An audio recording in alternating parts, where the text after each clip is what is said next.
Let's move on to our next topic. Emily Bender, great marketer in the industry. She recently put out a tweet asking or stating that Threads is dead. Saw it coming. So she posted this, maybe a couple weeks ago now, and it said they lost 80% of their daily active users. I saw something today. It might even be as much as 85%. Matt, what's your take on Threads? Is it dead? Yes, I don't think that. I think it's so difficult nowadays to break into a new social media platform, even if you have such a substantially existing client base like Threads did through Facebook and Instagram, right? And so I don't know. There's so many people there. By the way, Mastodon, and there's like 5 or 6 other Twitter alternatives. They're actually growing pretty well. They didn't have that meteoric rise, but this happens a lot, Jay. So you're going to have a whole bunch of early adopters, which, by the way, they inflated the heck out of their numbers, dude, because it was automatic. The minute you clicked, you were going to be. So, I mean, some of this stuff is just, it was so inflated at the beginning. I think that was a stock market play, to be honest, for evaluation or showing success. I think it peaked. I think it's going to valley, but I do think that people are seriously looking for Twitter alternatives, especially with some of the moves that Twitter or X, what do we call it now? Do we just call it X, dude? Or I don't know. There's Twitter X, tweets, right? So I don't know. Are they X's? Do we put out X's now? Anyway, you know what? I'm generally a huge early adopter, Jay, when it comes to social media. I didn't even get on Threads. I looked at it. I have a whole bunch of friends who are commenting on the user interface was pretty cool and all of this sort of stuff. But I have a feeling it will bounce and it'll start coming back. But I don't think Twitter's just too big. Yeah, I jumped on the first night. I thought, man, this is incredible. It's so quiet. I'm only seeing posts from people that I follow. It seemed great.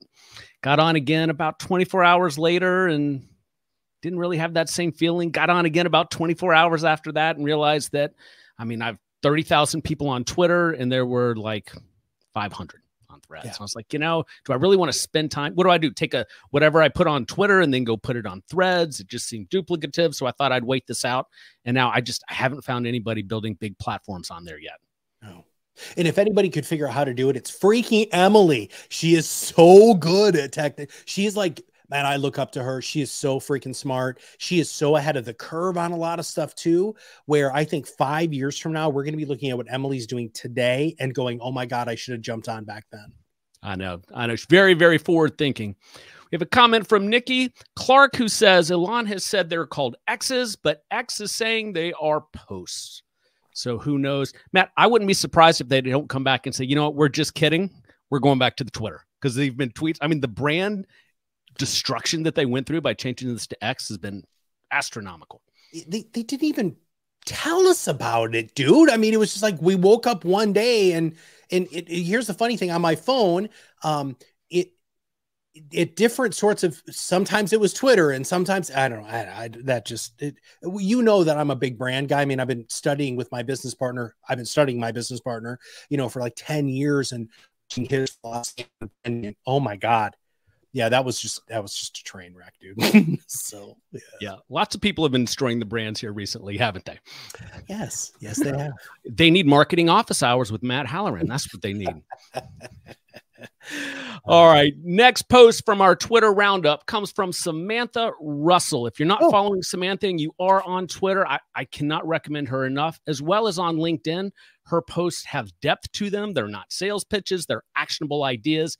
Pinned at the top of her profile today is 6 things that you should do with your advisory firm's website before year end. Matt, I thought it'd be helpful if we just walked through this for viewers. So the first, get Google reviews to the degree you're allowed to do that from a compliance perspective. Matt, how important is that? It's huge. And I'm really hoping that FINRA actually pulls their head out of their butts and realize that this is just the way things are now. Yeah, it's vitally important. But your website does in FMG or 20/10 will actually make sure that you're set up to have your Google reviews be there. That's part of one of their packages. But yeah, I think it's vital. And I think this is what's going to happen, Jay. And you and I've talked about this for years. RIAs are just exploding in size right now because advisors are just leaving the ridiculous compliance oversight that really doesn't protect them from a broker-dealer level. Yeah. So when in my consulting business, when I work with an advisor who's looking to break away, number one is better economics. And number two is not that they don't want to be compliant, but they would like to have the shackles taken off so they can do more as it relates to marketing. Yeah. All right. So number two on Samantha's list here is to use stories to make your point. Matt Halloran, it's like she had a conversation with you about that. What do advisors need to think about? Yeah, so we have something called the perfect podcast formula, which is really the perfect media presentation formula, which is storytelling, education, entertainment, call to action. And this is exactly what Samantha is talking about here. People see themselves in stories, Jay, 10,000 years ago, we were all huddled around a fire, sharing pieces of burnt meat, telling stories. This is part of how we learn and how we feel part of a community, and you've got to have it on your website. Yep. Number three, add case studies to your website. Oh, yeah. What are your thoughts? Yeah, again, this is compliance can get really grumpy about this if there's too much client information. But no, this is vital. Again, your marketing material should be telling people who you work with, why you work with them, what to expect. And most importantly, that they're already somebody that you work with. People want to do business with people they like, know, and trust. Case studies, stories. These are, in fact, a case study is just a story, just a little bit more organized. Yeah. So there's an advisor out in California named Taylor Schulte. A lot of folks may know him from the advisor growth community. And I've told Taylor I do this. When an advisor asks me what their website should look like, I point to his all the time because he's really in tune with what's working now. And it changes a lot. And I noticed recently at the very top of his website, a case study targeted to his ideal client market. It's just brilliant. All right, number four from Samantha Russell's list on what you should do before the end of the year with your website and SEO. Make it easy to understand how and what you charge. Now, I have seen this before, and this particular graphic from Canopy Wealth, just brilliant. I think one of the reasons why we aren't a trusted industry, Jay, is because we've never been transparent with how we charge or what the internal fees are on the products and services that we offer. I think that there's a huge level of transparency that's needed, and it's just good marketing. Good marketing sets clear expectations. This sets really clear expectations. You're not going to be in your third meeting with a client and waiting to close and having them see your fee structure and balk because you weren't transparent with your pricing. Yeah, well, this is really involved. I actually haven't seen this. Yeah. I've taught advisors for years that if you cannot articulate how much you charge in 2 sentences, you've already lost them. So, all right. Number 5 from this list, add client testimonials. Compliance flags are going off as advisors are reading this. How do you get past this as an advisor, Matt? You leave, right? You become your own RIA, dude. I mean, I know that sounds rough. Listen, disclosures and disclaimers can really make a huge, huge difference, right? And we actually have to have those with testimonials, even if you're SEC registered, right? And so you just have to know how to play the game. There are companies out there that are trying to get ahead of this from a compliance standpoint with broker dealers, but this is why the broker dealer model is going to be gone soon. It's going to be gone. All right. And number 6, make short 30-second to 2-minute videos of you talking through financial problem solving. And in here, she's got a image of Dave Zoller, who's just one of the best in the business at it. Matt, I mean, we're talking both our books here, but come on now. Yeah. So here's the deal though, bro. I mean, look at that's 10 minutes, right? So video should be sub 5. That's just research plays this out. Now he probably already has a huge fan base, right? So he's already going to have a whole bunch of people who are following him who are going to want longer form content. But the reason why video content is so powerful, and if you want to watch great videos, look at Sam's stuff. Oh my God, they're putting out videos all the time that are so good from a marketing perspective. And, you know, you and I both have some really good friends who work in the video world who can really help people create much better video. It's got to be short. It's got to be sweet. It's got to be to the point, and it's got to have one message. Don't do a 5 things that you need to know. Do a 1 thing that you need to do, and do a 5-part series. Video is king, man. It really is. We know it in the podcasting world. We actually do video for our clients now because you have to have video. Dude, that's why you and I are doing this. Yeah, that's right. That's right. All right, next. In a segment I'm going to call SEC versus the marketers, we have had our first action from the SEC against a firm. The firm is Titan Global Capital Management. Great article from Think Advisor. This particular article is from Melanie Waddell. And in there, they talk about the challenges that they had with this first interaction. Now, these people weren't just skirting up to the edge. It seems like Titan was going way over. But should this be a warning to advisors? Listen, there is one way to handle compliance, and it's super easy. Stop saying stupid stuff. You know what you're allowed to say. Stop saying the things that you're not allowed to say. They knew they were doing something wrong. They were inflating numbers. There's no way around that, Jay. Yeah. And so the challenge I have with this ruling is there is still some ambiguity to it.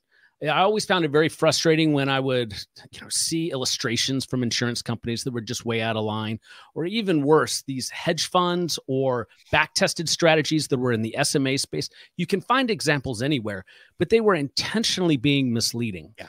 Well, what about the advisors running ETF portfolios that are only showing performance based upon ETFs that actually traded and are rebalanced on a monthly, quarterly, or annual basis? All rules-based. Now, there's ways around them to be able to show that, but the fact that they've got to deal with the same set of rules as people who are being intentionally deceptive really does create problems in the marketplace. It's that whole lowest common denominator, brother. This is what has driven both of us crazy about compliance since I met you 10 years ago, right? They are not allowing the good people to do the good work, which actually is creating a huge problem in our country, that people aren't getting the right information because everybody's afraid to have real conversations surrounding things like performance, like rates of return, like long-term stuff. But here's the thing that just makes me giggle about all of this. The SEC is entirely fine with Monte Carlo simulations, which is a guess. It's a guess. I'm sorry, dude. It's a gambling reference. I'm like, what the hell? But I'm sorry, I'm digressing. But really, when it comes to this, look, if you cross the line, your hand should get slapped. But I think that there are so many more good agents, good advisors out there who are doing good stuff that I really wish they would just let them say what they need to do to help educate the public. Yep. Monte Carlo is a French word for I'm about to make some stuff up. That's fantastic. All right. Next tweet is from Julie Littlechild. Now, I had an opportunity to be on a panel with her in the Think Advisor team, Janet Laveau, for an eMoney webcast this week. I just wanted to take that opportunity to work that into this conversation to name drop. Did you like how I did that, Matt? Yeah. And she was just interviewed for the Top Advisor Marketing podcast too. Julie's coming out. Her episode's coming out really soon. She's one of my favorite people. I have never met anybody who is so smart, so analytical, and at the same time has such an amazing ability to communicate these insanely complex things and just make it so approachable. She's one of my favorite people in the industry. Yeah, agreed. The feeling is mutual there. I took notes. I was one of the panelists, and I was taking notes, and I want to share some notes I took on her ideas from that panel. But if you're watching or listening, make sure you subscribe to her newsletter. It just crossed the 100th edition. They're always a pain in the neck to write if you've ever written a newsletter. Hers are full of just great ideas for financial advisors. You will be a better advisor. Here are 4 things that her data-driven research have found that clients wish they were getting from their advisors. So clients wish they were getting from their advisors. They wish they were getting more self-confidence about their investment plan and their financial plan. Clients are not sharing their biggest concerns with their advisor. Clients don't feel their advisors are helping them think through their goals. And this blows me away. This is still a case. A lot of them don't feel like they're engaging couples. They're picking one person in the relationship to manage with and not the other. So I butchered her research, I'm sure, but those 4 things that I took away from what she said, they actually make for really easy conversations with clients. Here's how it goes. Hey, listen, I saw some industry research recently, and I want to make sure that I'm helping you think through your goals. I really would like to make sure that we're addressing your biggest concerns. Really like to make sure you have confidence in your plan. Just asking the questions, right, Matt? So most people don't listen to listen, they listen to respond, right? In the recipient of that absence of true listening feels it, right? And most advisors don't listen. All they do, I had an advisor many years ago, and he was so proud that his client meetings lasted 3 hours for an annual review. And I looked at him and I said, how much time of that are you talking? And he was so proud of himself. He's like, over half. It's like, oh my God, are you freaking kidding me? I know, right? I don't know it. But the way that you just teed that up for advisors, Jay, is exactly the sort of way that they need to show the openness and willing to it. They could even take it one step farther. Hey, Jay, you and your wife have been clients of ours for a really, really long time.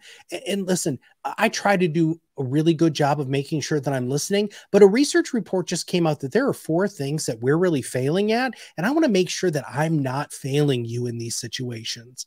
Dude, their guard's going to go down. Their relationship with you is going to entirely change. If you just take that humble approach, you're not saying that you're investing their money. You're just saying that you want to be better and do better. By the way, people really like that. And then they're going to be more open and they're going to be more receptive to your thought leadership. Yep, that's right. All right. The next tweet came from Integrated Partners, longtime friends of both of us. And it led to an article over on Advisor Perspectives from Paul Sagney, the CEO. And in here, he talks about revolutionizing the center of influence relationship and COI marketing that, Matt, so many people struggle with. Integrated Partners, hands down, probably some of the best in the business at it. What do you think advisors need to think about as it relates to center of influence marketing? Well, I'm going to just first off take a moment to just sing the praises of Integrated Partners and Paul and really the whole team at Integrated Partners. Listen, they figured something out that for some reason most other RIAs in really any sort of financial organization hasn't figured out, which is you're stronger together than you are separate. And so this whole idea of integrating a CPA into your practice, an estate planning attorney into your practice, a life insurance person into your practice, it just makes a lot more sense. So we know this. In fact, Jay, you and I've talked about this for years. We grew our whole business with a center of influence strategy, right?